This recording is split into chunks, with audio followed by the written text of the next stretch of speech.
আসসালামু আলাইকুম সবাইকে। আজকে হচ্ছে আমাদের ছাত্র নাগরিকের অংশগ্রহণে যে অভ্যুত্থানটি হয়েছিল সেই অভ্যুত্থানের আজকে 1 মাস। আজকে 5ই সেপ্টেম্বর। আমরা যখন আজকে থেকে 1 মাস আগে 5ই অগাস্টের দিনের এই সময়টায় সকাল 10টা বেজে এখন 5-6 মিনিট, ঠিক এই সময়টা আমাদের যেটা হয়েছিল যে আমরা শূন্য শাহবাগ, 10টা বাজে শাহবাগ মোটামুটি একটা নিস্তব্ধ একটা পরিবেশ, ইন্টারনেট খুব সম্ভবত শাটডাউনে চলে যায়, আর্মির সাথে নেগোসিয়েশন হচ্ছে, তারপরে হচ্ছে মোটামুটি এক ধরনের নিস্তব্ধতা বিরাজ করছিল তখন, টান টান উত্তেজনা, কোথায় কি হয়।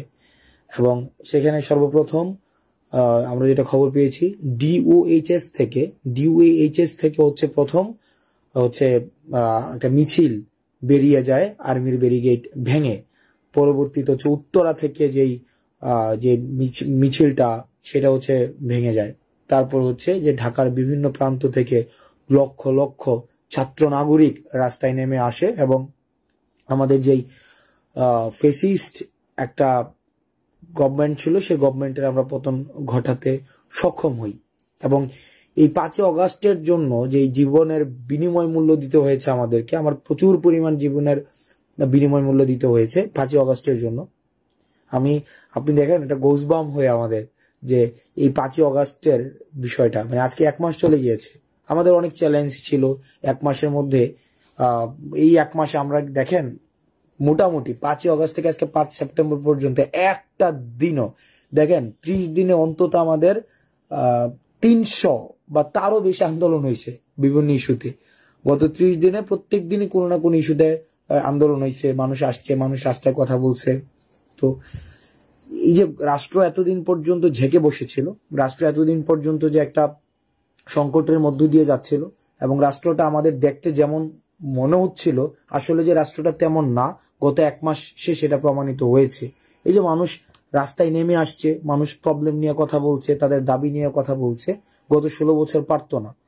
তো এই ব্যাপারটা হচ্ছে কি, গত 16 বছর ধরে আমাদেরকে দেখানো হয়েছে রাষ্ট্র হচ্ছে খুবই সেফ অ্যান্ড সাউন্ড, মানে রাষ্ট্রটা হচ্ছে খুবই সেফ অ্যান্ড সাউন্ড, কোনো প্রবলেম নাই, কিচ্ছু নাই, কেউ দাবি নিচ্ছে না, দাবি নিয়ে কথা বলছে না। কিন্তু যখন এই সরকার পড়ে যায় আমরা দেখলাম যে মানুষ রাস্তায় দাবি নিয়ে আসছে, প্রত্যেকটা সেক্টর, মানে প্রত্যেকটা সেক্টর, মানে শুধুমাত্র যে আপনার শুধুমাত্র ছাত্র নাগরিকদের দাবি ব্যাপারটা এমন না, প্রত্যেকটা সেক্টর, আপনার শিক্ষা, স্বাস্থ্য, বিদ্যুৎ, চিকিৎসা, তারপর হচ্ছে বিশ্ববিদ্যালয় শিক্ষকতা, প্রাইমারি স্কুলের শিক্ষকতা, যতগুলো সেক্টর রয়েছে প্রত্যেকটা সেক্টর থেকে আমরা দেখছি যে রাস্তায় নেমে আসছে দাবি নিয়ে এই 30 দিনের মধ্যে। তো এই ব্যাপারটার মধ্যে না একটা একটা একটা আমি যদি খুবই খুবই কি বলা যায় ক্রিটিক্যালি এই ব্যাপারটাকে দেখতে চাই, সেটা হচ্ছে যে গত 16 বছর তারা কথা বলতে পারতো না। গত 16 বছর ধরে দেখানো হয়েছিল পর্দায় যে আমাদের দেশে কোনো প্রবলেমই নাই, একদম সবকিছু হচ্ছে উন্নয়নের জোয়ারে ভেসে যায়। এই 30 দিনে আমাদের এই সবকিছুকে উন্মুক্ত করে দিয়েছে যে না, যেভাবে দেখানো হচ্ছে আমাদের দেশটা যেমন আর বর্তমানে আমাদের দেশটা যেমন, এই দুইটার মধ্যে বিস্তর ব্যবধান রয়েছে। আমাদের চ্যালেঞ্জগুলোকে সামনে এনে আমাদের রাষ্ট্রের সমস্যাগুলো আমাদের সামনে প্রকাশ করেছে এই অন্তর্বর্তীকালীন সরকারের সামনে। তো এই পুরো সময়টার মধ্যে না আমরা বেশ কিছু জাতীয় সংকট আমরা উত্তরণ করেছি। আমরা প্রথমত যেই সংকটটি আমরা উত্তরণ করেছি সেটা হচ্ছে দেখেছি আমরা সামাজিক অরাজকতা সৃষ্টি হয়েছিল আন্দোলন পরবর্তী ইমিডিয়েট একটা ইফেক্ট যেটা ছিল, আমরা দেখেছি ডাকাতের আক্রমণ বেড়ে গিয়েছিল, বিভিন্ন যারা লুটতরাজ চলেছিল, সংখ্যালঘুদের উপরে হামলা হয়েছিল, আমাদেরকে এই আন্দোলনকে বিতর্কিত করার জন্য অতি উৎসাহীরা বিভিন্ন ধর্মীয় উপাসনালয়ে সেখানে হচ্ছে আক্রমণ চালিয়েছিল। এই ঘটনাগুলো হয়েছে, কিন্তু এই সংকটটি আমাদেরকে এটিরও স্পষ্ট বার্তা দেয়, সংকট আমাদের জাতিকে ঐক্যবদ্ধ করেছিল। কিভাবে ঐক্যবদ্ধ করেছিল দেখেন, যখন সাম্প্রদায়িক হামলাগুলো হয় সেখানে মন্দিরের বাইরে আমাদের মাদ্রাসার শিক্ষার্থীরা পাহারা দিয়েছে। যে এই যে দেখেন একটা এই যে হারমোনিয়াস একটা সিচুয়েশন, এই যে একটা কমিউনিয়াল হারমোনি, একটা সাম্প্রদায়িক যে সম্প্রীতির যে চিত্রটি, এটি কিন্তু আমরা প্রিভিয়াস আপনি যেই অ্যারেনাতেই যান না কেন, যেই গভর্নমেন্টের টেনিউরে যান না কেন, এই কমিউনিয়াল হারমোনির এত সুন্দর এক্সাম্পল, এত ভিজুয়াল ডেমনস্ট্রেশন আমরা কখনোই কিন্তু আর দেখিনি। তো এই যে আমাদের সংকটটি এসেছে, কমিউনিয়াল মাইনরিটির উপরে হামলা হয়েছে, তখনই আবার আমরা সবাই একসাথে আবার দাঁড়িয়েছি, আমাদের মন্দির পাহারা দিয়েছি, মসজিদ পাহারা দিয়েছি, যারা হচ্ছে মাইনরিটি রয়েছে তাদের বাড়ি পাহারা দিয়েছি, এবং দলমতের ঊর্ধ্বে উঠে আমরা দেখেছি যে সবাই একসাথে হয়েছে। এর পরবর্তীতে যে প্রবলেমটি হলো, সেখানে আমরা দেখলাম যে আমাদের একটি দুর্যোগ হয়েছে, বন্যা হয়েছে। এই বন্যাটি আমাদের সম্প্রীতির, জাতীয় ঐক্যের আরো একটি অনন্য উদাহরণ। আমরা যখন এই বন্যাটি হয়েছে, পূর্বের সময় কি হতো, মানুষ সরকারের প্রতি আস্থা রাখতো না, কিন্তু আমরা এবার দেখেছি যে এই অন্তর্বর্তীকালীন সরকারের উপরে আস্থা রেখে এবং ছাত্র নাগরিক নিজ উদ্যোগে কিভাবে বিভিন্ন জায়গায়, কিভাবে এই যে টিএসসিতে, বিশেষ করে টিএসসিতে আমরা দেখেছি সবাই একসাথে রাস্তায় নেমে আসছে, সবাই তাদের যার যার সামর্থ্য অনুযায়ী কিন্তু তারা রাস্তায় নেমে আসছে। তারা হচ্ছে ত্রাণ সংগ্রহের যেই এক এক্সাম্পল প্রতিষ্ঠিত হয়েছে, সেটি হচ্ছে আমাদের জাতীয় ঐক্যের একটি অনন্য এক্সাম্পল। সেখানে ধর্মীয় মতভেদ প্রাধান্য পায়নি, সেখানে হচ্ছে কালচারাল মতভেদ প্রাধান্য পায়নি, সেখানে হচ্ছে সোশ্যাল স্ট্যাটাস প্রাধান্য পায়নি, পলিটিক্যাল আইডিওলজি প্রাধান্য পায়নি, সেখানে চিন্তার জগতের বিভিন্নতার প্রাধান্য পায়নি। রেদার সেখানে সবাই একটা পরিচয়ে এই জাতীয় সংকটটা মেনে নিয়ে সেটাকে আমরা প্রতিরোধ করার জন্য আমরা আমাদের জায়গা থেকে সর্বোচ্চ আমরা চেষ্টা করেছি। দেখেন, এই যে ছাত্র নাগরিকের যে ঐক্যটা, এই ঐক্যটা কিন্তু আমরা টিএসসিতে এটার একটা খুব বাস্তব একটা এক্সাম্পল আমরা দেখেছি। তারপরে আমাদের যে ছাত্র নাগরিকের যে একটা ঐক্যের পরবর্তী যে এক্সাম্পলসটি, সেটি হচ্ছে আনসার যখন আমাদের একটি ঘটনা ঘটালো, ক্রমানুযায়ী অনেকগুলো ঘটনা ঘটাতে চেয়েছে, তখন আনসারকে প্রতিরোধ করার জন্য আমরা দেখেছি ফেসিস্ট সরকার বিভিন্ন রূপে আবার হচ্ছে ব্যাক করতে চেয়েছে ফেসিস্ট সরকার। কখনো কখনো দেখবেন আপনি কমেন্ট সেকশনে কিছু কিছু কমেন্ট আসে, যে এরকম দেখা যায় কমেন্ট সেকশনে লিখে যে এত সুন্দর সাজানো গুছানো দেশটা ধ্বংসের জন্য তোমরা দায়ী থাকবা। তো এই কমেন্টটা রিপিট হইতে থাকে, মানে আফসোস লীগ, এটার একটা নতুন একটা নাম, আফসোস লীগ। তারা আফসোস করছে এখন এই কমেন্ট লীগ, মানে এই ফেসিস্ট গভর্নমেন্ট আফসোস লীগ হয়ে আবার ফিরে আসছে কমেন্টে। ইভেন মানে আমি না মাঝে মাঝে ওদের জন্য আমার খুব মায়া হয়, মানে সিরিয়াসলি খুব মায়া হয়।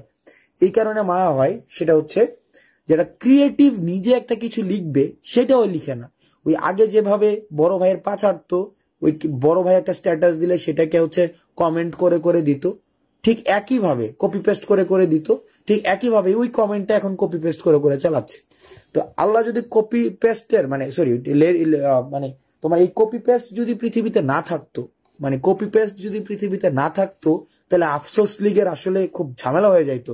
ওরা নিজে যে দুইটা সেন্টেন্স লিখবে, মানে দুইটা সেন্টেন্সের মিনিংও স্পষ্ট হয় না, মানে বড় ভাই লিখছে ওইটাকে কপি পেস্ট করে করে করে করে কমেন্ট করে যায়। তো এই আফসোস লীগ হয়ে সর্বশেষ হচ্ছে এই ফেসিস্ট সরকার। এখন ফেসিস্ট সরকারের বর্তমান অবস্থানটা হচ্ছে আফসোস লীগ। আমরা যদি দেখি, মানে ফেসিস্ট সরকার কয়েকটা লীগ হয়ে ফিরে আসতে চাইছে, এর মধ্যে ফেসিস্ট সরকারের বর্তমান স্টেটাস হচ্ছে আফসোস লীগের মধ্যে এসে পৌঁছাইছে। এখন পরবর্তীতে আসলে দেখা যাবে যে আসলে তারা কোন লিগে গিয়ে ঠেকে। হোয়াট এভার, যত লীগ হয়েই ফেসিস্ট সরকার রাস্তায় ফিরে আসতে চেয়েছে, ওকে যত ভাবে ফিরে আসতে চেয়েছে, আমরা ঠিক তত ভাবেই ছাত্র নাগরিক ঐক্যের মধ্য দিয়ে আমরা সেই ফেসিস্ট সরকারের যত ধরনের হচ্ছে লিগেসি রয়েছে সেটিকে আমরা প্রতিরোধ করতে পেরেছি। অর্থাৎ সর্বক্ষেত্রে আমরা হচ্ছে ছাত্র নাগরিকের ঐক্যটি আমরা স্পষ্ট করতে পেরেছি, যেটি হচ্ছে আমাদের জাতীয় অর্জন। আমি মনে করি এখনো পর্যন্ত আমাদের জাতীয় অর্জন হচ্ছে আপনার এই যে ছাত্র নাগরিকের ঐক্যটি ধরে রাখা। আচ্ছা, একজন একটা কমেন্ট করছে, ইয়েস আফসোস লীগ এবং এদের সর্বশেষ অবস্থান এরা আফসোস করতে থাকবে। কারণ আপনি দেখেন, এবং আপনাদেরকে একটা মানে মজার বিষয়, ওদের সাথে আর্গুমেন্টে যাওয়ার প্রয়োজন নাই, কোনো আর্গুমেন্টে যাওয়ার প্রয়োজন নাই। যেই কমেন্টে ওরা এই ধরনের কমেন্টগুলো যখনই করবে, সাথে সাথে সহমত ভাই, জি ভাই ঠিক বলছেন ভাই, শেষ, আর কোনো ধরনের কিছুই নাই। আচ্ছা, একজন লিখছে যে অ্যাডভোকেট ইমন সাইদ পালানোর পথ খুঁজে পাবে না। আচ্ছা, পালাইতেছে কি? মানে আমরা কি পালাইতেছি? রেদার আমরা পালাইতে বাধ্য করছি। মানে পালায় কখন ভাই? আপনার মাথার মধ্যে কিছু আছে কিনা দেখেন। পালানোর পথ খুঁজে পাবো না, তো আমরা পালাইতে যাবো কেন? আমরা তো পালাইতে বাধ্য করছি এবং পালাই চলে গেছে, এটা তো আপনারা দেখছেন সামনে, তাই না? আচ্ছা, আরেকটা যে তোর নির্যাতক, ফাইন, ওকে ফাইন, এগুলো আমরা মানে অ্যাকসেপ্ট করি, ফাইন।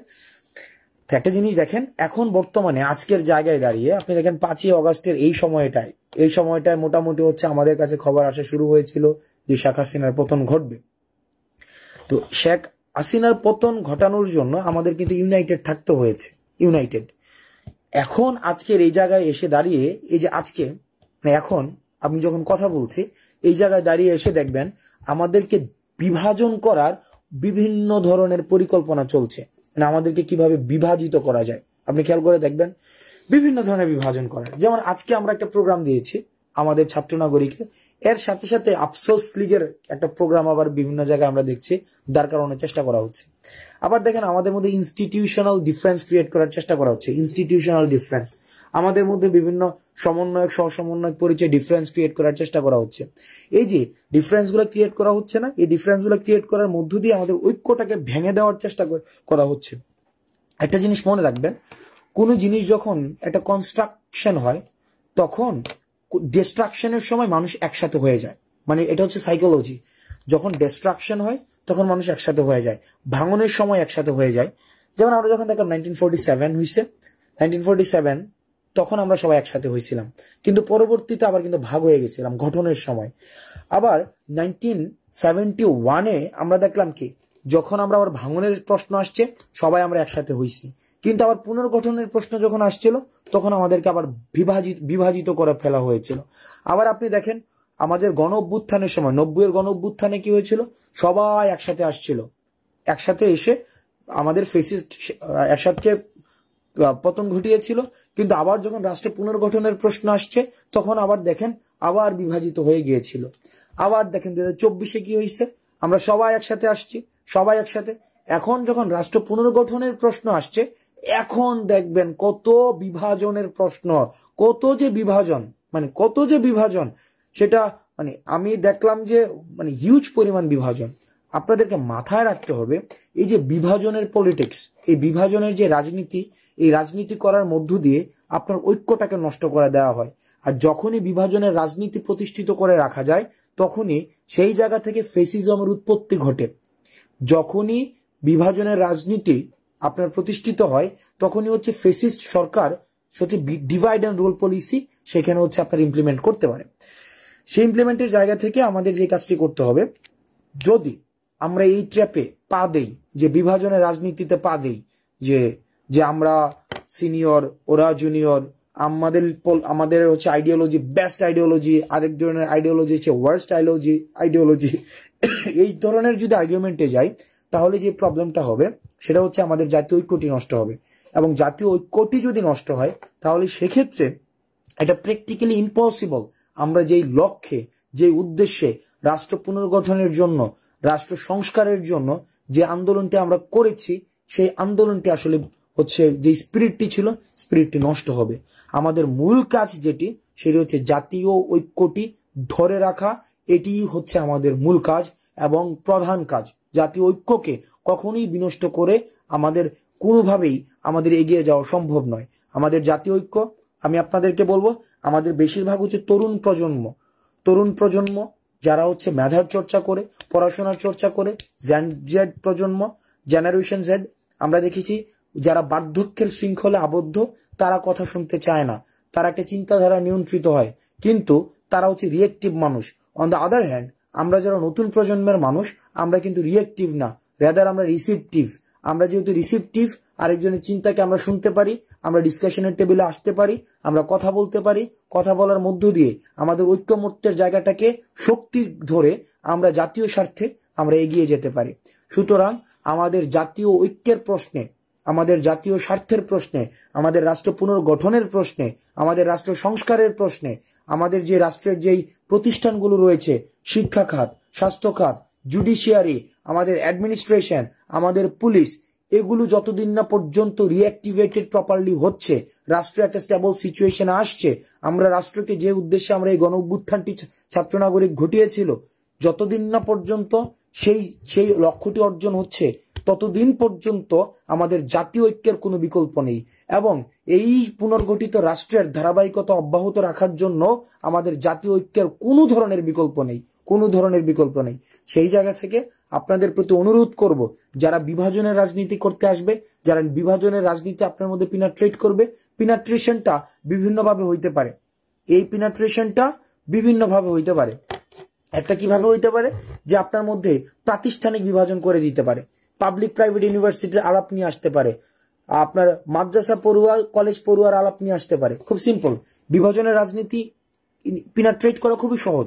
এক, পাবলিক প্রাইভেট এই যে কম্পারিজন নিয়ে আসা, তারপর হচ্ছে মাদ্রাসা কলেজ কম্পারিজন নিয়ে আসা, English medium Bangla medium comparison নিয়ে আসা, হিন্দু এবং বৌদ্ধের বাংলা কম্পারিজন নিয়ে আসা, মুসলমান এবং হিন্দুর কম্পারিজন নিয়ে আসা, মাইনরিটি মেজরিটির কম্পারিজন নিয়ে আসা। এই যে সবসময় বাইনারি অপোজিশন ক্রিয়েট করা হবে, বাইনারি অপোজিশন ক্রিয়েট করার মধ্য দিয়ে আপনাকে আমাকে বিভাজিত করা সম্ভব। কিন্তু আমরা জাতীয় স্বার্থে আমরা নিশ্চিত করতে চাই এই প্রজন্ম একটা সনাতনী প্রজন্মকে আমরা পিছনে ফেলে এসেছি। যেই সনাতনী প্রজন্ম আমাদের ভাষা বুঝতে পারেনি, আমাদের চিন্তা বুঝতে পারেনি, সেই প্রজন্মকে আমরা পিছনে ফেলে আসছি। এখন এই সনাতনী প্রজন্ম কিন্তু প্রতিনিয়ত তারা স্কিম প্লট করবে যে আমাদেরকে বিভাজিত করার মধ্য দিয়ে, তরুণ প্রজন্মকে বিভাজিত করার মধ্য দিয়ে বিপথে নিয়ে যাওয়ার। কিন্তু আমরা আমাদের জায়গা থেকে এই ম্যান্ডেটটি স্পষ্ট করতে চাই, এই তরুণ প্রজন্ম, ছাত্র নাগরিক প্রজন্ম কখনোই যে আমাদের সনাতন শৃঙ্খলবদ্ধ বার্ধক্যে যাদের চিন্তা আবদ্ধ, ওই প্রজন্মের চিন্তা দ্বারা আমরা নিয়ন্ত্রিত হব না।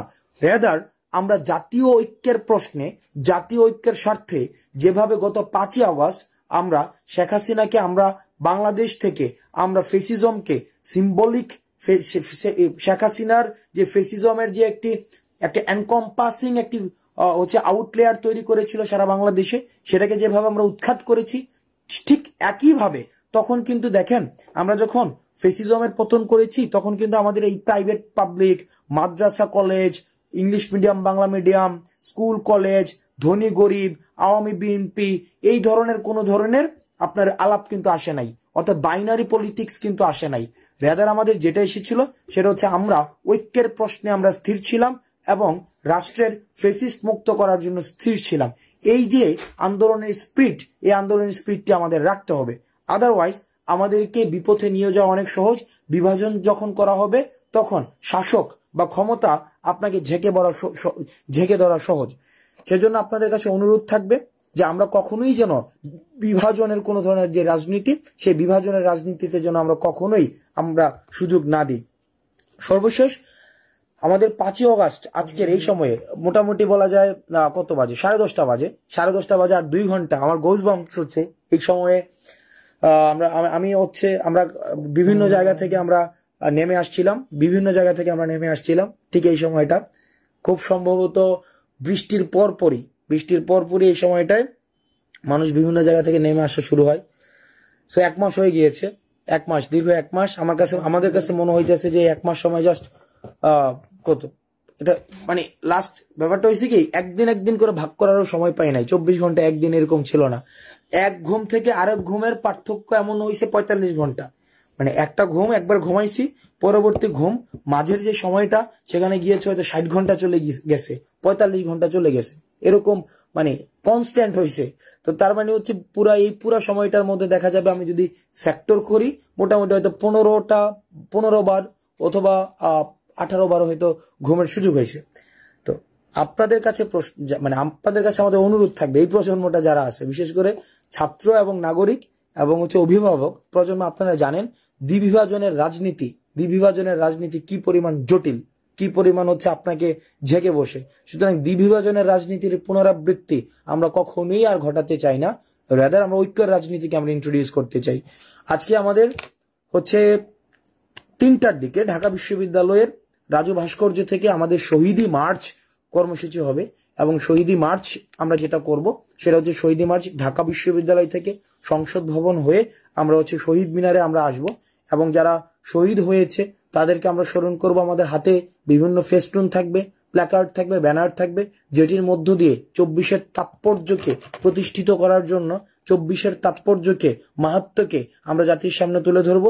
সেখানে শহীদ পরিবার থেকে শুরু করে অন্যান্য পরিবার আহত তারা কথা বলবেন, এবং আমাদের পরবর্তী এই আন্দোলনকে ধারাবাহিকতা অব্যাহত রাখার জন্য সেই সব বিষয়গুলো নিয়ে আমাদের কথাবার্তা হবে।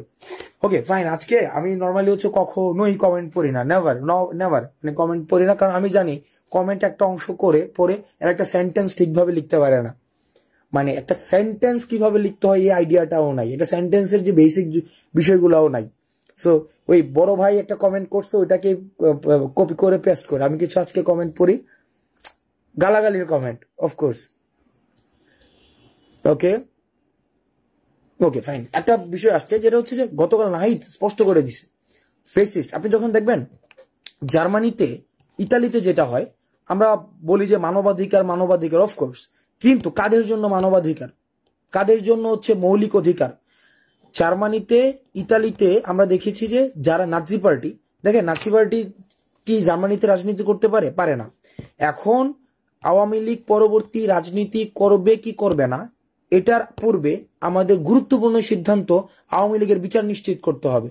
আওয়ামী লীগ যে অপরাধ সংঘটিত করেছে বিগত সময়টিতে, এইটির স্বীকার করে বিচার নিশ্চিত করে তার তৃতীয় ধাপে সিদ্ধান্ত যে আওয়ামী লীগ রাজনীতিতে পুনর্বাসিত হবে কিনা। মানে আওয়ামী লীগ রাজনীতিতে পুনর্বাসিত হওয়ার পূর্বে আরো অনেক ধরনের লেয়ার আছে, তাদের যথাযথ বিচার নিশ্চিত করতে হবে।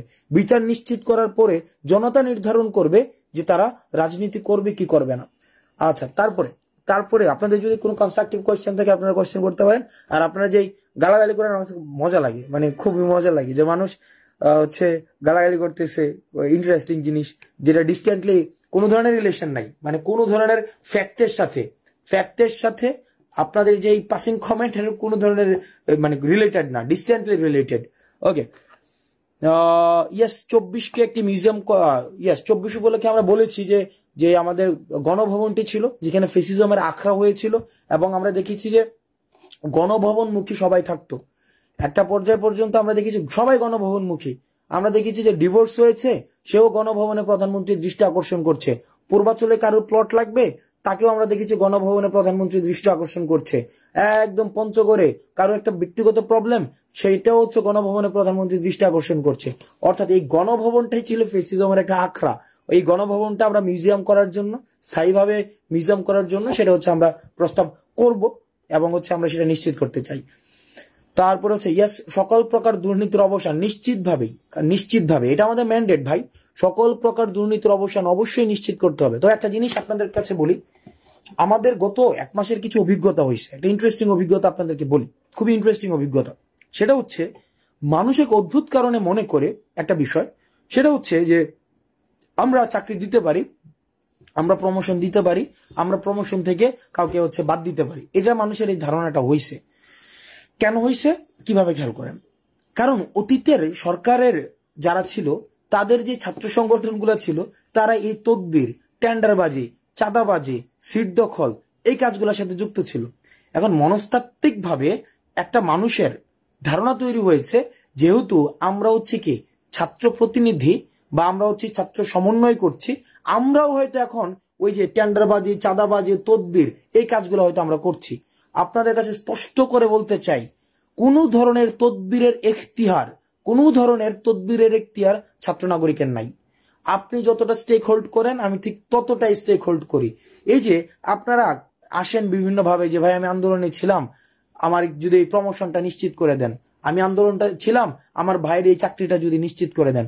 ভাই এটা আপনি কেন করবেন? মানে এটা কেন, কি উদ্দেশ্য এটা আপনি করবেন? আপনার মাথার মধ্যে এটা আসে কিভাবে যে এটা আপনি, তাহলে যদি আপনি আন্দোলন করার কারণে যদি আপনি বিশেষ সুযোগ বা সুবিধা দাবি করে থাকেন, তাহলে তো আপনি রাষ্ট্রের কথা চিন্তা করছেন না, আপনি সামগ্রিক চিন্তা করছেন না, বরং আপনি আপনার ব্যক্তিগত চিন্তা করছেন।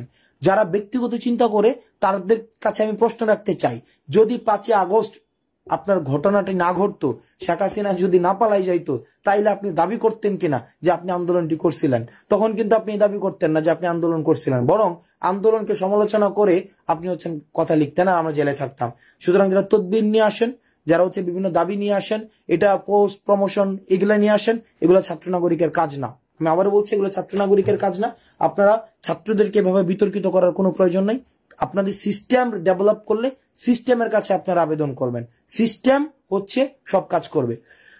Okay fine. তারপর হচ্ছে প্রশ্ন, ওকে কমেন্টটা ইনসাফ চাই, ইয়েস ইনসাফের ভিত্তিতে, ন্যায্যতার ভিত্তিতে হচ্ছে আমাদের রাষ্ট্র প্রতিষ্ঠিত হবে, ন্যায্যতার ভিত্তিতে। আচ্ছা গালি লীগ, ইয়েস গালি লীগ, কমেন্ট লীগ, আফসোস লীগ, ফাইন। আফসোস লীগ, গালি লীগ, কমেন্ট লীগ। ওকে আপনারা, আমরা প্রত্যাশা করি ঢাকার আমরা যেভাবে নেমে আসছিলাম রাস্তায় 5ই অগস্টে, ঠিক সেটার পুনর্মঞ্চায়ন আজকে আমরা ঘটাতে চাই।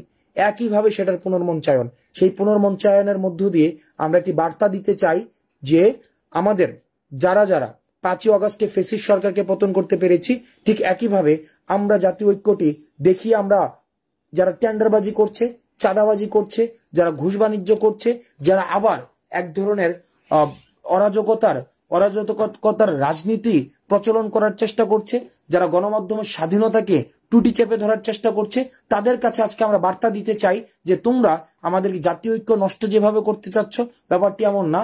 আমরা ইনসাফের প্রশ্নে, ন্যায্যতার প্রশ্নে, আমাদের যৌক্তিকতার প্রশ্নে, একটি পুনর্গঠিত সমৃদ্ধ বাংলাদেশ গড়ার প্রশ্নে আমরা জাতি সবসময় এক। এই জিনিসটি নিশ্চিত করার জন্য অবশ্যই আজকে আমরা 3টায় রাজু ভাস্কর্য থেকে শহীদে মার্চে আমরা অংশগ্রহণ করব। Okay fine. ওকে সারা দেশব্যাপী ছবি দিয়ে সমন্বয় পরিচয় দিয়ে বিভিন্ন এটা করছে। আমরা কিন্তু দেখেন বারবার করে বলছি, আমরা জেলা পর্যায় থেকে শুরু করে বিভিন্ন পর্যায়ে আমরা কোনো ধরনের কোনো কমিটি দেই নাই, কোনো ধরনের কোনো কমিটি নাই, নাথিং, কোনো ধরনের কোনো কমিটি নাই। রেদার আমাদের যেটা রয়েছে সেটা হচ্ছে আমাদের বিশ্ববিদ্যালয় পর্যায়ে এবং 3 তারিখ পর্যন্ত আন্দোলন চালানোর জন্য আমরা হচ্ছে সমন্বয় দিয়েছি। আপনাদের একটা গল্প বলি, গল্পটা হচ্ছে এখন তো সবাই সমন্বয় হইতে চায়, তাই না? মানে দেখেন এখন সবাই কিন্তু সমন্বয় হইতে যাচ্ছে। ধুমায়া প্রত্যেকদিন টিএসসিতে অন্তত 50টা গ্রুপ আসে, ওরা সমন্বয় হইতে চায়, অন্তত 50টা প্রত্যেক দিন। দেখেন না আমাদের পিছনে ওই যে পোলাপাইন ঘুরে আর এবং ক্যামেরা চলতে থাকে, কয়েকটা ক্যামেরা চলে। মানে ভাই আপনারা মানে যে সাংবাদিকতা যারা করেন, আমি জানি না এটা সাংবাদিকতার কোন পর্যায়ে পড়ে, ক্যামেরা নিয়ে রিক্সায় চললেন উমুক, তারপর হচ্ছে সাদা শার্ট পরলেন তুমুক, শার্ট পরলেন তুমুক। মানে এইটা সাংবাদিকতার ভাই বস্তুনিষ্ঠ সাংবাদিকতা আপনারা করেন, সাংবাদিকতার এক্সাম্পল সেট করেন। কারণ আপনারা যদি এই ধরনের এইগুলাকে জার্নালিজম, আমি জানি না আমার জার্নালিজমে পড়াশোনা নাই, বাট মিডিয়াতে পড়াশোনা নাই, কিন্তু আমি একজন নাগরিক হিসেবে আমার কাছে মনে হয় যে জার্নালিজমের যেটা মাহাত্ম্য রয়েছে, জার্নালিজমের যে অ্যাকসেপ্টেন্স রয়েছে, গ্রহণযোগ্যতা রয়েছে, সেই গ্রহণযোগ্যতার জায়গা থেকে এইগুলাকে জার্নালিজম বলে না। কেউ হেঁটে যাচ্ছে, ক্যামেরা নিয়ে যাচ্ছে রিক্সা উঠে গেল, এই আজ কোথায় যাচ্ছে হাসনাত আব্দুল্লাহ, কোথায় যাচ্ছে সার্জিস আলম। সো মানে এটা জার্নালিজমের কোন ধরনের ফরমেশন, কোন ধরনের প্র্যাকটিস, এটা কি জার্নালিজমের ভ্যালিউজ গুলো রয়েছে সেগুলাকে আসলেই রিফ্লেক্ট করে কিনা সেটা আমি জানি না। তাহলে দেখেন প্রত্যেকদিন অন্তত 50টা গ্রুপ আপনার টিএসসিতে এসে বসে থাকে সমন্বয় খাওয়ার জন্য। এবার একটা জিনিস দেখি, সমন্বয় খাওয়ার জন্য বসে থাকে, তাহলে আবার সিনারিও দেখি। 5 তারিখের পূর্বে যদি ফোন দিয়ে জিজ্ঞেস করতাম, ভাই আপনার এলাকাটা আন্দোলন পরিচালনা করার জন্য আপনাকে সমন্বয় দিতে যাচ্ছে, তখন উনি বলতো যে ভাই বুঝিনি তো, আন্দোলনে থাকবো কিন্তু নাম দিয়েন না, কি আন্দোলনে থাকবো কিন্তু নাম দিয়েন না। তখন কিন্তু সমন্বয়ের পরিচয়টা ব্যবহার করতে চায়নি। এবং আমি এমনও দেখেছি যারা কাজ করেছে কিন্তু কাজ করার সময় তারা নাম চেঞ্জ করে দিয়েছে। যেমন নাম হচ্ছে সাইফুল, নাম দিয়েছে বুলবুল। এখন সে কেন? সেজন্য যদি আন্দোলন ফেল করে তার জন্য কোনো প্রবলেম না হয়, কিন্তু আন্দোলন যখন এখন সাকসেসফুল হয়েছে সে দাবি করছে ওই বুলবুল না, তার নাম হবে সাইফুল। সুতরাং বুলবুলকে যেন পরিবর্তন করে আমরা সাইফুল বলি এবং এই সাইফুল পোস্ট দিয়ে যেন বলে দেই যে বুলবুলই হচ্ছে সাইফুল। তাহলে আবার দেখেন, চিন্তা করেন ওদের মনস্তাত্ত্বিক কি পরিমাণ প্রবলেম। ওরা যদি আজকে আন্দোলন সফল না হইতো তাহলে কিন্তু এই সমন্বয়ক বা সহসমন্বয়ক নামে যারা আজকে চাঁদাবাজি করছে তারাই কিন্তু আবার ছাত্রলীগ পরিচয়ে চাঁদাবাজি করতো। তখন চাঁদাবাজি টেন্ডারবাজি এই ধরনের মনস্তত্ত্ব যারা রয়েছে, আলটিমেটলি তারা আন্দোলনের স্পিডকে ধারণ করে না। যথাযথ যারা হচ্ছে তারা হচ্ছে সুবিধাবাদী লীগ, তারা হচ্ছে যে লীগটা একজন বলছে তারা হচ্ছে সুবিধাবাদী লীগ। তার মানে আমরা কি কি লীগ পাইলাম? ওকে আমরা দেখেন ইন্টারেস্টিং, আমরা কি কি লীগ পাইলাম বাচ্চারা শোনো। আজকে লীগ কি পাইলাম? এক হচ্ছে আফসোস লীগ, 2 নাম্বার হচ্ছে গালি লীগ, 3 নাম্বার হচ্ছে কি চাঁদাবাজি লীগ এবং সুবিধাবাদী লীগ, এগুলা পাইলাম। অর্থাৎ বিভিন্ন লীগের অনেকগুলো ভার্সন আছে, বুঝছো? আচ্ছা তারপরে হচ্ছে কি আর কোন ধরনের প্রশ্ন? ওকে আচ্ছা, আমরা বিশ্বাস করি আমাদের ছাত্র নাগরিক হচ্ছে আমাদের নিরাপত্তার হচ্ছে অভেদ্য বলয়। আমরা এটা বিশ্বাস করি যে ছাত্র নাগরিক রয়েছে তারাই হচ্ছে নিরাপত্তার অভেদ্য বলয়। আর কোনো প্রশ্ন? আর কোনো প্রশ্ন? এনিথিং, এনি গালাগালি, এনিথিং? আচ্ছা, একটা বিষয় ইন্টারেস্টিং, সেটা হচ্ছে যে গাড়ি, আমাদের গাড়ি কয়টা, আমাদের কি কয়টা? লাস্ট ধরো 5ই অগাস্টের পরে আজকে পর্যন্ত, ধরেন 5 অগাস্টের থেকে আজকে 5 সেপ্টেম্বর পর্যন্ত 30 দিনে আমি অন্তত 50টা গাড়িতে উঠছি। 30 দিনে আমি অন্তত 50টা গাড়িতে উঠছি, অন্তত 50টা গাড়ি। 50টা হবে, অবশ্যই 50টা হবে, 50টা কম হবে না। কারণ প্রত্যেক দিনে আমাদের অনেকগুলো জায়গায় যাইতে হয়, বিভিন্ন জায়গায় যাইতে হয়, বিভিন্ন প্রোগ্রাম অ্যারেঞ্জ করতে হয়, বিভিন্ন জায়গায়, ঢাকার এক প্রান্ত থেকে আরেক প্রান্তে যাইতে হয়। এখন যাওয়ার সময় ভাই আমরা তো স্টুডেন্ট মানুষ এট দ্য সেম টাইম আমি হচ্ছে পড়াই, আমার নিজের প্রতিষ্ঠান রয়েছে, ওখান থেকে কিছু টাকা পয়সা আছে, বেশ হ্যান্ডসাম অ্যামাউন্টের আছে। এখন এটা যে গাড়ি কেনার মতো না। এখন দেখেন এই যে 50টা জায়গায় যাই, বিভিন্ন জায়গায় আমরা দেখি যেটা হয়, আমাদেরকে বিভিন্ন পর্যায় থেকে মানুষ হেল্প করে যে ভাই আমার গাড়ি ব্যবহার করেন, প্রবলেম নেই। আর আমাদের ইউনিভার্সিটিতে ভাই গাড়ি আছে এরকম আমাদের বড় ভাই অনেক আছে, হিউজ পরিমাণ আছে, ফোন দিলে গাড়ি দেয়, হিউজ আছে। তো সুতরাং আপনারা যদি মনে করে থাকেন ওই 50টা গাড়ির মালিক হাসনাত আব্দুল্লাহ, ফাইন, এটা তো কোনো ইস্যু নাই। ওকে, সুবিধা লীগ, হ্যাঁ সবাই সুবিধা, মানে ওরা হচ্ছে সুবিধা লীগ আর কি। ওকে, আর পরে প্রশ্ন যে ওকে আর কোনো কিছু? ওকে, গুজব লীগ, ইয়েস, আরেকটা লীগ আছে গুজব লীগ। তাহলে নোট করি আজকে ক্লাসে, আজকে কি ছিল? গুজব লীগ, আফসোস লীগ, গালি লীগ, সুবিধাবাদী লীগ। আচ্ছা আচ্ছা, এবার আসেন একটা দেখেন, শফিকুর রহমান একটা প্রশ্ন করছেন, যেটা হচ্ছে কি দেখেন আজকে আমরা একটা প্রশ্ন করছি, মানে আজকে আমরা একটা প্রোগ্রাম দিছি, এই প্রোগ্রামটা হচ্ছে জাতীয় ঐক্যের জন্য। যারা পাশেই আমাদের যেখানে আমরা প্রোগ্রাম দিয়েছি সেখানে নতুন একটা প্রোগ্রাম দিয়েছে উদিচি, বা অন্যান্য যারা যারা একটা প্রোগ্রাম দিয়েছে, এরা কই ছিল? উদিচি মানে আজকে দেন, আগামীকাল দিয়েছে, বাট প্রোগ্রাম দিয়েছে, কেউ না কেউ প্রোগ্রাম দিয়েছে। আমরা তাদেরকে প্রশ্ন রাখতে চাই যে 5ই অগস্টে তাদের ভূমিকা কি? আপনারা তাদেরকে প্রশ্ন করুন 5ই অগস্টে তাদের ভূমিকাটা কি? তাদের ভূমিকাটা 5ই আগস্টে তাদের কোথায় ছিল? তারা 5ই আগস্টে কি করেছিল? তাদের মধ্য থেকে শিক্ষার্থীদের উপরে গরম পানি ছুটতে বলা হয়েছিল কিনা? তাদের মধ্যে আলোচনা হয়েছিল কিনা এই শিক্ষার্থীদের উপরে গরম পানি ছুড়ে ফেলার জন্য? এখন সেটা ছাত্র জনতা সিদ্ধান্ত নেবে, যে ছাত্র জনতা সিদ্ধান্ত নেবে 5ই অগস্ট পরবর্তী বাংলাদেশে যে তারা আর থাকবে কিনা, তারা ক্ষমা না চাওয়া পর্যন্ত থাকবে কিনা, তাদের বিচার না হওয়া পর্যন্ত থাকবে কিনা, যারা 5ই অগস্টে স্বৈরাচারের ফুট সোলজার হিসেবে কাজ করেছে। সুতরাং এই শহীদি মার্চের এগেনস্টে যারা প্রোগ্রাম দিয়েছে, আপনারা তাদের প্রতি প্রশ্ন তুলুন, তাদের 5ই আগস্টের ভূমিকা নিয়ে তাদের কাছে প্রশ্ন তুলুন, যে আপনার 5ই আগস্টের ভূমিকা, 5ই আগস্ট সম্পর্কে আপনি আপনার ভূমিকা ব্যক্ত করুন। ওকে ফাইন, ওকে। প্রবাসী যারা রেমিটেন্স যোদ্ধা আছে, রেমিটেন্স যোদ্ধারা আমাদের সবচেয়ে মানে এই আন্দোলনের কূটনৈতিক যে একটা বিজয় হয়েছে, সেটা হচ্ছে যে যারা আপনারা জানেন আন্দোলনের অনেকগুলো পর্যায়ের মধ্যে একটি পর্যায় ছিল রেমিটেন্স শাটডাউন, তাই না? রেমিটেন্স শাটডাউন ছিল একটি পর্যায়, যেখানে রেমিটেন্স যোদ্ধারা যখন দেখলো কি ছাত্র রাস্তায় বের হতে পারছে না, নাগরিকও বের হতে পারছে না, যেখানে আমাদের হচ্ছে আশেপাশের যে বিষয়টি, যে কোনো পর্যায় থেকে রাস্তায় যখন মানুষ বের হতে পারছে না, তখন এই আন্দোলনটি বিদেশে চলে গেছিল, অর্থাৎ মিডল ইস্টে বা বিভিন্ন জায়গায়, ইউএসএ তে, যারা দেখছি যে তারা রেমিটেন্স শাটডাউন প্রোগ্রাম দিয়েছে। রেমিটেন্স শাটডাউন প্রোগ্রামের মধ্য দিয়ে তারা যে ত্যাগ স্বীকার করেছে, সেটি যা আমাদের পরবর্তী হিস্ট্রিতে একটি তাৎপর্যপূর্ণ একটি অবস্থান নেবে। তো এই জায়গায় আমরা দেখেছি যে রেমিটেন্স যুদ্ধে 57 জনকে জেলে বন্দী করে রাখা হয়েছিল এই আন্দোলনে অংশগ্রহণ করার জন্য, কিন্তু আমরা এই সরকার আমরা সেটা নিশ্চিত করেছে যে 57 জনকে ছেড়ে দেওয়া হয়েছে। যারা রেমিটেন্স যোদ্ধা রয়েছে তাদের জন্য আলাদা করে কিছু বিষয় কাজ করা হচ্ছে, সেগুলো নিয়ে আমি নিশ্চয়ই আপডেট দিব। আচ্ছা আচ্ছা ফাইন, ওকে। আনসার লীগ আছে, ওকে। তার মানে আজকে আপনাদের সাথে আমাদের সবার দেখা হচ্ছে কোথায়?